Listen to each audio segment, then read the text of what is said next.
কি ভাইজান, আপনি আর্জেন্টিনার ফ্যান নাকি? দেখেন স্মার্টফোনের বক্সের উপরে পুরো আর্জেন্টিনা ফ্যানদের জন্য সুব্যবস্থা রেখেছে, এমনকি মেসিও আছে এখানে। কি একটা অবস্থা! এটা হচ্ছে ওয়ালটন নেক্স ZN28 N28। স্মার্টফোনটা কিন্তু দেখতে দেখতে খারাপ বানায়নি। বাংলাদেশ মার্কেটে ওরা একটি ভ্যারিয়েন্টে নিয়ে আসছে এবং দাম রেখেছে 16,000 টাকা। 16,000 টাকার এই ডিভাইসটা কি কি অফার করছে চলুন জেনে নেই। মার্কেটে অন্য যে কম্পিটিটর রয়েছে তাদের সাথে আসলে সে কতটুকু পেরে উঠবে সেটাও বোঝার ব্যাপার আছে, রাইট? কিন্তু সত্যি বলতে এই বক্সটা একটু স্পেশাল এবং এটা হলো ওয়ার্ল্ড কাপ 2026 এডিশন।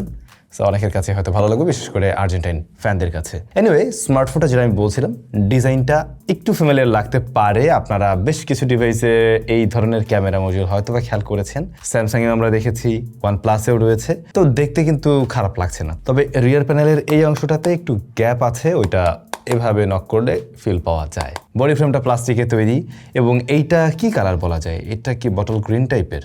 যেটাই হোক, দেখতে কিন্তু সুন্দর লাগছে। একটু গ্রেডিয়েন্ট একটা ব্যাপার আছে, আর রিয়ার প্যানেলে হালকা পাতলা ফিঙ্গারপ্রিন্ট বসে, যদিও বা এটা ফ্রস্টেড টাইপের, একেবারে একটা গ্লাস লাইক ফিল দিতে পারে। তবে ভালো বিষয় হচ্ছে এই সময় দাঁড়িয়েও আমরা 15,000 টাকার আশেপাশের অনেক ডিভাইসেই ওয়াটার ড্রপ নচ দেখতে পাই। সেই জায়গায় ওরা কিন্তু একটা 5 হোল কাট আউট দিয়ে ডিসপ্লেটা নিয়ে আসছে, এটা অবশ্যই ভালো লাগছে দেখতে। এনিওয়ে, স্মার্টফোনটিতে IP64 এর রেটিং রয়েছে, হালকা পাতলা স্প্ল্যাশ প্রুফ, পানিতে চুবানো যাবে না।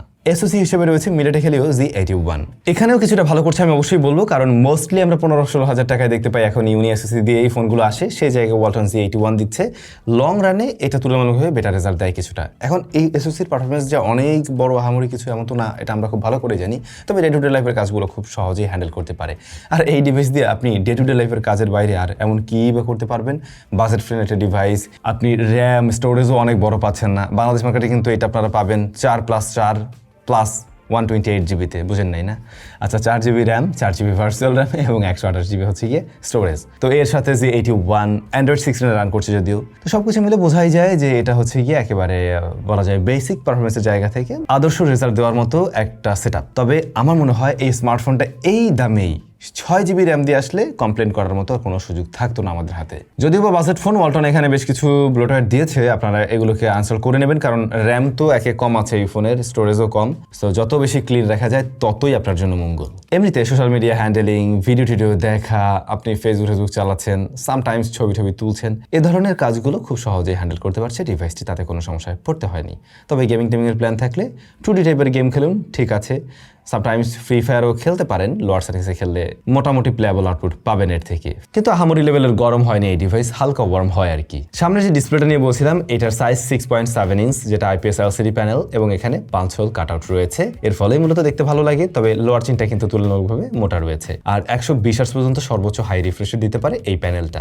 HD+ রেজলিউশন থাকছে এখানে এবং 480 নিটস পিক ব্রাইটনেস। এখন ব্রাইটনেস যে বেশি না সেটা তো আপনি শুনেই বুঝতে পারছেন। হ্যাঁ, ইনডোরে আপনি ঠিকভাবে দেখবেন, আউটডোরেও শ্যাডো এরিয়াতে ঠিকভাবে দেখা যায়, কিন্তু ডিরেক্ট সানলাইটে এটা কিছুটা স্ট্রাগল করে, এটা মাথায় রাখবেন। আর এখানে প্রোটেকশন হিসেবে কি থাকছে এ ব্যাপারে আমরা কোনো তথ্য পাইনি। সো আমার মনে হয় গ্লাস প্রোটেক্টর অবশ্যই ব্যবহার করা উচিত হবে। এমনিতে ভিউইং অ্যাঙ্গেল ভালো, কালার টালারও মোটামুটি ভালো দিচ্ছে, কালার রিপ্রোডাকশন ভালো, তাছাড়া টাচ রেসপন্সে কোনো প্রবলেম নেই।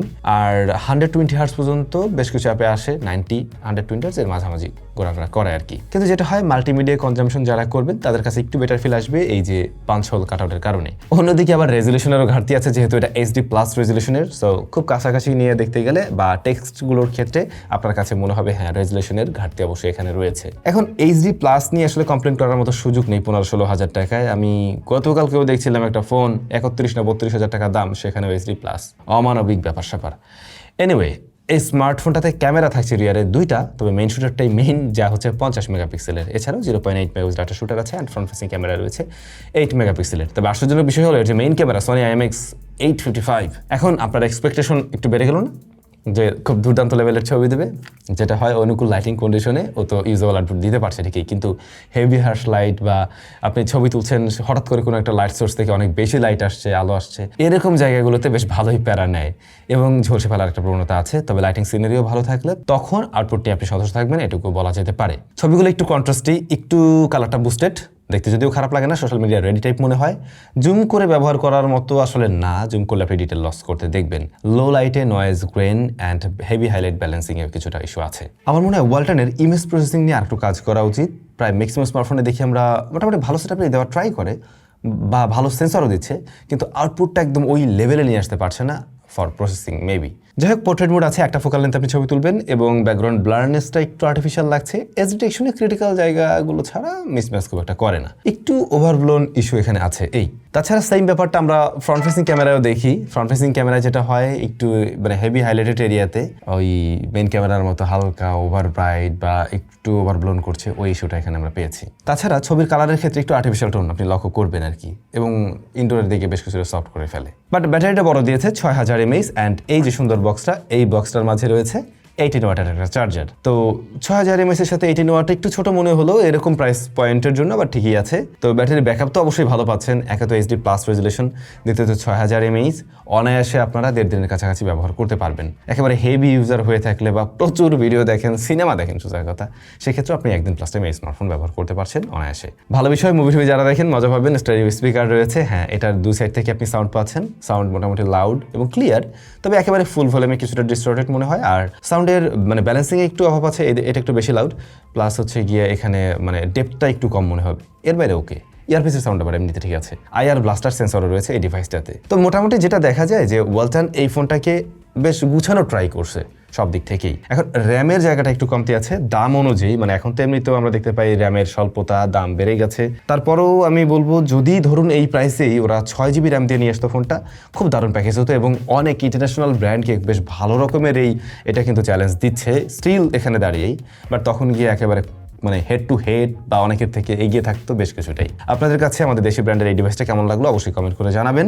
ওয়ালটনের উদ্দেশ্যে আমার সাজেশন, ক্যামেরাতে আরেকটু ফোকাস দেওয়া উচিত অ্যান্ড UI নিয়ে আরেকটু কাজ করা উচিত, তাহলে আমার মনে হয় দেশের মার্কেটে ওদের একটা ভালো সম্ভাবনা রয়েছে। ভালো থাকুন, দেখা হচ্ছে নতুন ভিডিওতে।